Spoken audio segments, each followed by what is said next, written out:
Bonjour, matin du 17 mai 2018.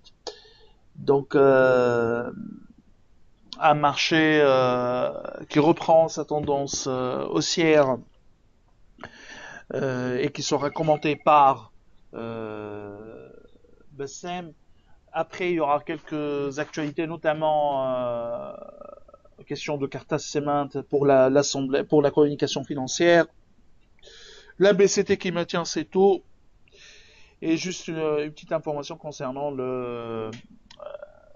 l'émission de la dette ou la levée de fonds obligataire de Tunisie Leasing. Donc je cède la parole à Bassem. Merci Chris. Bonjour tout le monde. Effectivement, le marché a repris sa tendance haussière, plus 0,2% à 17,80, 17,90% depuis le début de l'année. Le taux index 20, il est à 19,98%, donc on est presque à 20%. Depuis le début du mois de mai, on est à 3,95% pour le taux index, 4,18% pour le taux index 20. Euh, pour l'activité hier, le marché était assez dynamique, on est sur un volume de 5 millions 338 avec Pauline, PGH, le titre le plus échangé, 91 000 dinars, dont 275 000 faits réalisés par les investisseurs étrangers, donc avec un mouvement purement acheteur de 26 817 titres.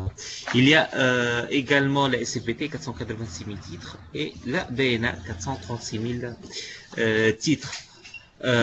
Pour les os, Tawassul, 5,4%, 390 millim.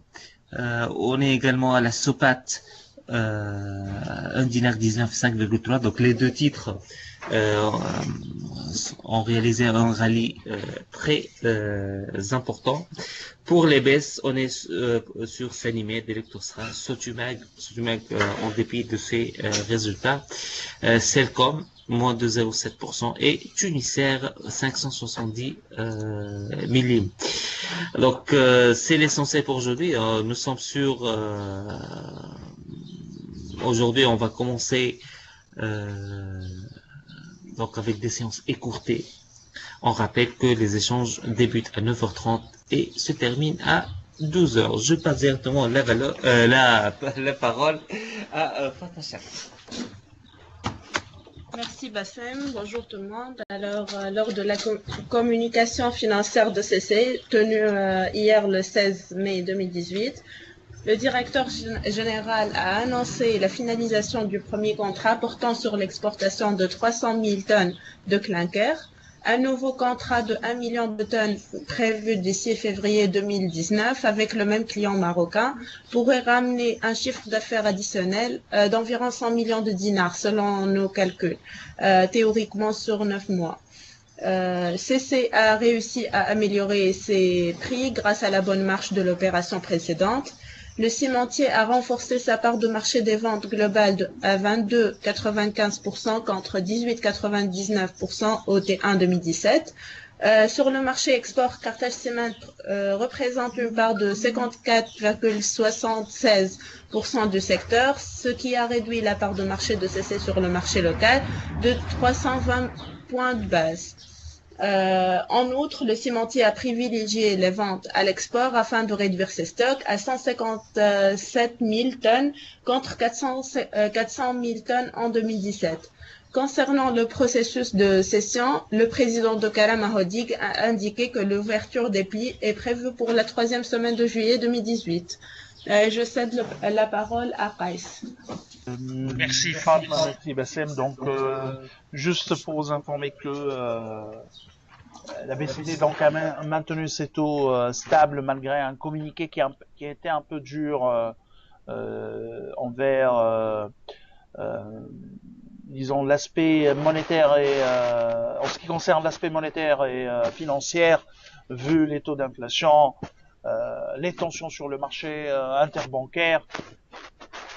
Ces tensions qui sont également confirmées par la dernière adjudication avec une hausse des taux et une demande de 100 millions qui a été satisfaite à seulement 20 millions de dinars sur la ligne la plus courte, juin 2025, parmi celles qui faisaient partie de l'adjudication.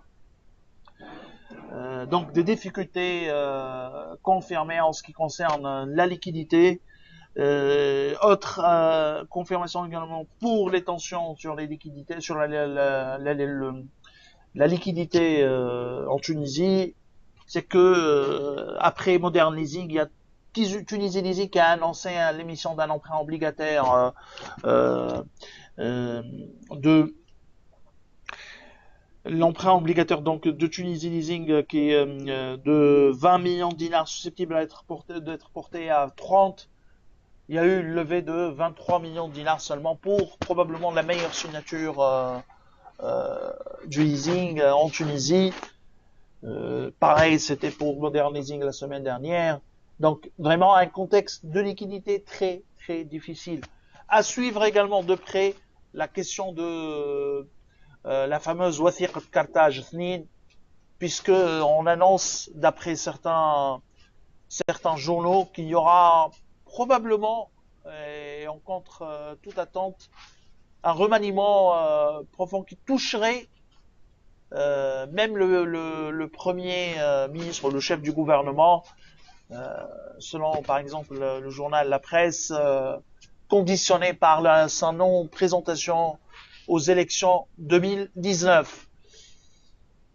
C'est ce qu'on a comme actualité pour ce matin. Donc on commence toujours lors du mois de Ramadan à 8h30 et non plus à 8h45. Hein.